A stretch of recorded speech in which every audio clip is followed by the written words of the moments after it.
इस मूवी की स्टार्ट में हमें 1974 का टाइम दिखाया जाता है, जहां पर एक लेडी फेस को बनाने के लिए वैक्स को बॉयल कर रही होती है। वही उसका बेटा टेबल पर बैठकर ब्रेकफास्ट कर रहा होता है।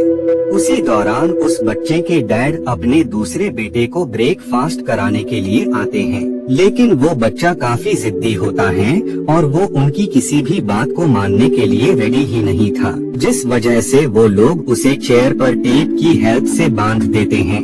लेकिन वो अब भी खुद को छुड़ाने की पूरी कोशिश कर रहा होता है। इसी सब में वो अपने मॉम के हाथों पर भी निशान दे देता है, जिस वजह से मॉम उस पर जोरदार थप्पड़ जड़ देती है। सीन चेंज हो जाता है और अब हम 6 दोस्तों को देखते हैं जो कि काफी ज्यादा एक्साइटेड थे, क्योंकि वो सब फुटबॉल मैच देखने के लिए जा रहे होते हैं। अब क्योंकि वो लोग काफी टाइम से ट्रैवल कर रहे थे, जिस वजह से वो कुछ देर वहीं पर ही रुकने का सोचते हैं, जिसके बाद वो सब वहीं पर ही कैंप लगाकर एंजॉय करने लगते हैं। उनमें एक शख्स के पास कैमरा होता है, जिसकी हेल्प से वो उन सब लोगों को रिकॉर्ड कर रहा था। वहाँ पर उन्हें किसी चीज की बहुत ही गंदी स्मेल आ रही होती है, जो कि किसी एनिमल के सड़ने की होती है। लेकिन अब क्योंकि उन्हें बस रात गुजारनी थी, जिस वजह से वो इस बात पर ज्यादा ध्यान नहीं देते हैं। तभी अचानक से एक ट्रक उनके सामने आकर खड़ा हो जाता है। उन सबको ट्रक की लाइट से काफी ज्यादा प्रॉब्लम हो रही होती है, जिस वजह से वो कई बार लाइट्स को बंद करने का भी कहते हैं। लेकिन जब वो ड्राइवर लाइट्स को बंद नहीं करता है, तब उनमें एक शख्स ट्रक की हेडलाइट पर बॉटल फेंक कर मारता है, जिससे हेडलाइट टूट जाती है। बाद में वो ट्रक भी वहाँ से निकल जाता है। ट्रक के जाने के बाद ये सब भी कैंप में सोने के लिए चले जाते हैं। आधी रात को एक शख्स इनके कैंप में घुसकर इन सबको रिकॉर्ड करने लगता है। नेक्स्ट मॉर्निंग ये सब के सब मैच देखने के लिए जाने वाले थे, लेकिन उसी दौरान ही वेड को चेक करने पर पता लगता है कि उसकी कार का किसी ने फैन बेल्ट ही डैमेज कर दिया है। इधर उन दोनों को फॉरेस्ट में दोबारा से वही गंदी स्मेल आती है, लेकिन इस बार वो इग्नोर करने की बजाय उस प्लेस की तरफ बढ़ने लगती हैं, जहां से वो गंदी स्मेल आ रही होती है। उसी पल उनमें से एक शख्स डिग में गिर जाती है, जहां पर काफी सारे मरे हुए जानवर पड़े हुए थे और ये स्मेल असल में यही से आ रही। वो शख्स अपने बाकी दोस्तों को हेल्प के लिए आवाज लगाने लगती है, जिस वजह से वो सब उसे वहां आकर वहां से बाहर निकाल लेते हैं। उन्हें वहां पर एक शख्स भी नजर आता है, जो कि ट्रक से मरे हुए डियर्स को वहीं पर फेंक रहा होता है। कार्ली को डिग में इंसान का हाथ भी नजर आता है, जिसके बारे में जब वो उससे सवालात करती हैं, तो वो शख्स उन्हें दिखाता है कि ये हाथ इंसान का नहीं है। वो शख्स नेचर वाइज काफी ज्यादा अजीब था और वो उन सबको काफी अजीब तरीके से भी देख रहा होता है। बाद में वो शख्स उन्हें बताता है कि वो उन्हें पास ही के टाउन तक छोड़ सकता है, जहां पर उन्हें फैन बेल्ट भी मिल जाएगा। अब क्योंकि उनके पास दूसरा कोई और वे नहीं होता है, जिस वजह से वो उस शख्स के साथ जाने का डिसाइड करते हैं। इधर इनके बाकी दोस्त मैच देखने निकल जाते हैं, लेकिन वो बहुत ही बड़े ट्रैफिक जैम में फंस गए होते हैं, जिस वजह से न चाहते हुए भी उन्हें वापस उसी प्लेस पर आना पड़ता है।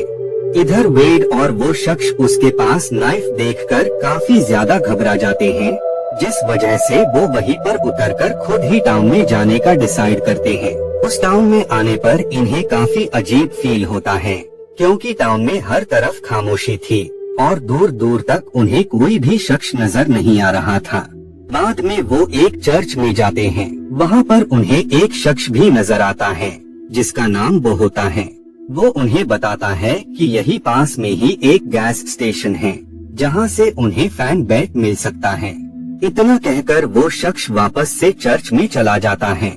वहाँ पर हम एक और शख्स को भी देखते हैं, जो कि अपने घर से इन्हें देख रही होती है। वो लड़की दोस्तों को अपनी एग्जैक्ट लोकेशन बताकर उन्हें पिक करने का कहती है। वे में उन्हें हाउस ऑफ वैक्स नजर आता है, जिस वजह से वो लोग उस घर के अंदर आ जाते हैं। उस घर में मौजूद हर एक चीज वैक्स की बनी होती है। जितने भी वैक्स से बने स्टैचू उस घर में रखे हुए थे। उन्हें देखकर लग रहा था कि वो बिल्कुल रियल हैं, यानी एक बार को तो कोई भी धोखा खा जाए कि वो रियल हैं या स्टैचू। उन्हें वहाँ पर एक डॉग भी नजर आता है जिसे देखकर वेड को लग रहा होता है कि वो भी वैक्स का बना हुआ है, लेकिन असल में वो बिल्कुल रियल डॉग होता है। कार्ली को मिरर में एक शख्स नजर आता है जिसे देखकर वो काफी ज्यादा डर जाती है। बाद में वो गैस स्टेशन में जाते हैं जहाँ पर उन्हें 15 नंबर की फैन बेल्ट चाहिए होती है, लेकिन वहाँ पर उन्हें 15 नंबर की फैन बेल्ट नहीं मिलती है, जिस वजह से वो एक नंबर बड़ा फैन बेल्ट ले लेते हैं। उसी दौरान ही वहाँ वो आ जाता है जो कि उन्हें बताता है जिस नंबर का फैन बेल्ट उन्हें चाहिए उन्हें वो फैन बेल्ट उसके घर पर मिल सकता है। बाद में ये सब उसके घर की तरफ बढ़ने लगते हैं। वे में वो उन्हें ट्रूडी वैक्स हाउस की रियलिटी के बारे में बताता है कि इस घर में हस्बैंड वाइफ अपने 2 बच्चों के साथ रहते थे। वाइफ वैक्स से स्टैचू बनाया करती थी, जिस वजह से ही इस घर का नाम ट्रूडी वैक्स ऑफ हाउस था। बाद में जब हस्बैंड और वाइफ की डेथ हो गई तो वो दोनों बच्चे ऑर्फन हो गए।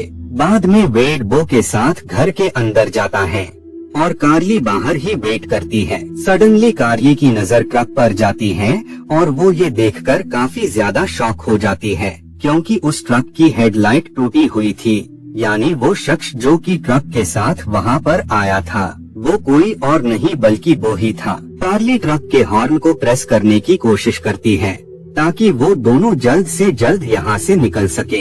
इधर घर की सभी लाइट्स ऑफ हो जाती है और बाद में वेड पर कोई अनजान शख्स अटैक कर देता है। इधर वो जब बाहर आता है तो कार्ली उससे वेड के बारे में सवालात करती है, लेकिन जवाब देने के बदले वो ट्रक के अंदर जबरदस्ती घुसने की कोशिश करता है, जिस वजह से कार्ली किसी तरह बाहर निकलकर वहाँ से भाग जाती है। बाद में वो चर्च में आ जाती है। चर्च में उसे कोई भी इंसान नजर नहीं आता है, बल्कि वहाँ पर तो वैक्स से बने हुए स्टैचू रखे हुए थे जो देखने में बिल्कुल रियल लग रहे होते हैं। कार्ली की गलती की वजह से एक स्टैचू का हाथ टूटकर नीचे गिर जाता है और अब यहाँ कार्ली को समझ आ जाती है कि असल में कोई शख्स इंसानों को ही वैक्स की हेल्प से स्टैचू में तब्दील कर रहा है। यानी जितने भी स्टैचू हैं वो सभी पहले जिंदा इंसान ही थे। बाद में वो कार्ली को पकड़ लेता है और वो उसे गैस स्टेशन के बेसमेंट में ले आता है। वो कार्ली को बेल्ट्स और टेप्स से बांध देता है और बाद में उसके लिप्स को भी ग्लू से चिपका देता है। इधर हम एक शख्स को देखते हैं जो कि वेड के जख्मों को सिलता है और बाद में वो वैक्स की हेल्प से उसके फेस से बाल को अलग कर लेता है, जिसके बाद वो उसकी बॉडी में कई सारे मशीन्स लगाकर उसके ऊपर गरम गरम वैक्स डालता है और इसी तरह ही वो हर जिंदा इंसान को स्टैचू में तब्दील कर देता था। इधर कार्ली का भाई उसकी सर्च करते हुए उस टाउन में आ जाता है और जब वो वहाँ से निकल रहा होता है तो वो शख्स उससे कार्ली के बारे में पूछता है, जिस पर वो उससे कहता है कि उसे उसके बारे में कुछ भी नहीं पता है। कार्ली अपने भाई की आवाज सुनकर अपनी उंगली को बाहर निकालती है ताकि उसका भाई ये चीज नोटिस कर ले, लेकिन इससे पहले ही वो उसकी फिंगर्स को बॉडी से अलग कर देता है। इससे उसे काफी ज्यादा पेन भी होता है, लेकिन बाद में कार्ली किसी तरह अपने लिप्स को खोल लेती है और वो काफी तेज से अपने भाई को आवाज लगाती है। इससे निक अलर्ट हो जाता है और वो उसके हमले से बचकर उल्टा उस पर ही अटैक कर देता है। बाद में वो कार्ली को आजाद करके वहाँ से लेकर निकल जाता है। उन्हें वो लेडी भी नजर आती है जो कि असल में स्टैचू होती है और वो एक डिवाइस से बंधी हुई होती है जो कि कुछ कुछ पलों में पर्दों को विंडो से हटाती थी, जिससे देखने वाले को ये लगे कि यहाँ पर कोई शख्स रहती है। इधर उनका एक और शख्स हाउस ऑफ वैक्स में आ जाता है और वहाँ पर उसे वेड नजर आता है, लेकिन उसे बिल्कुल भी पता नहीं होता है कि वेड अब स्टैचू बन गया है। उसी दौरान ही विंसेंट उस पर अटैक कर देता है और बाद में वो नाइफ से अटैक कर उसे मार देता है। इधर कैंप में आकर विंसेंट एक और शख्स मार देता है और दूसरी शख्स को भी वो काफी मुश्किलात के बाद मार देता है। उस शख्स के मरने के बाद विंसेंट उन्हें रिकॉर्ड करने लगता है। इसका मतलब उस रात इन सबको रिकॉर्ड करने वाला कोई और नहीं बल्कि विंसेंट ही था। इधर वो दोनों एक शॉप से वेपन को ले लेते हैं लेकिन उसी दौरान ही वो उस पर अटैक कर देता है, जिस वजह से वो थिएटर में आ जाते हैं। उन्हें फॉलो करके वो भी वहाँ पर आ जाता है, लेकिन इससे पहले कि वो कार्ली पर अटैक करता, उससे पहले ही कार्ली का भाई उसे मार डालता है।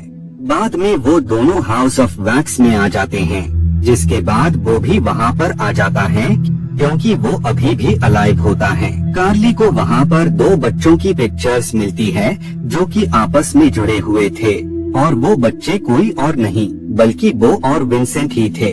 उनमें जो सबसे जिद्दी बच्चा होता है वो असल में वो ही था, और वो ही अपने भाई विंसेंट को इस तरह से जिंदा इंसानों को वैक्स के जरिए स्टैचू में तब्दील करने के लिए उकसाया करता था, जबकि विंसेंट तो काफी शांत इंसान था। बाद में विंसेंट उन्हें देख लेता है और वो उन्हें मारने के लिए उनके करीब आने लगता है, लेकिन इससे पहले ही कार्ली का भाई वहाँ पर आग लगा देता है और वो वहाँ से भागकर हाउस ऑफ वैक्स में आ जाते हैं, ऐसे जुड़ी हुई होती हैं। बाद में वो कार्ली के भाई पर अटैक कर देता है, लेकिन बाद में कार्ली अटैक कर उसे मार देती है। विंसेंट अपने भाई की ऐसी कंडीशन देखकर काफी ज्यादा गुस्सा हो जाता है। कार्ली उसे समझाने की काफी कोशिश करती है कि वो उसका गलत फायदा उठा रहा है, लेकिन वो किसी की भी नहीं सुनता है, जिस वजह से कार्ली का भाई उस पर अटैक कर देता है और बाद में वो उसे नीचे फेंक देते हैं, जिससे वो पहले की तरह एक बार फिर से जुड़ जाते हैं। आग पूरे घर में फैल जाती है और वो दोनों ही मारे जाते हैं। नेक्स्ट डे पुलिस यहाँ पर आती है। दरअसल इस प्लेस के बारे में किसी को भी पता नहीं होता है, यहाँ तक कि मैप में भी इस जगह के बारे में जिक्र नहीं था। यही वजह होती है कि इतने टाइम से ये दोनों भाई लोगों को मारकर स्टैचू में तब्दील कर रहे थे। बाद में वो दोनों वहाँ से निकल जाते हैं। ऑफिसर्स को पता लगता है कि असल में उस डॉक्टर के 2 नहीं बल्कि 3 बेटे थे और उनका तीसरा बेटा वो शख्स था, लेकिन वो शख्स वो और विंसेंट के साथ मिला हुआ नहीं था। और इसी के साथ ही ये मूवी यहीं पर एंड हो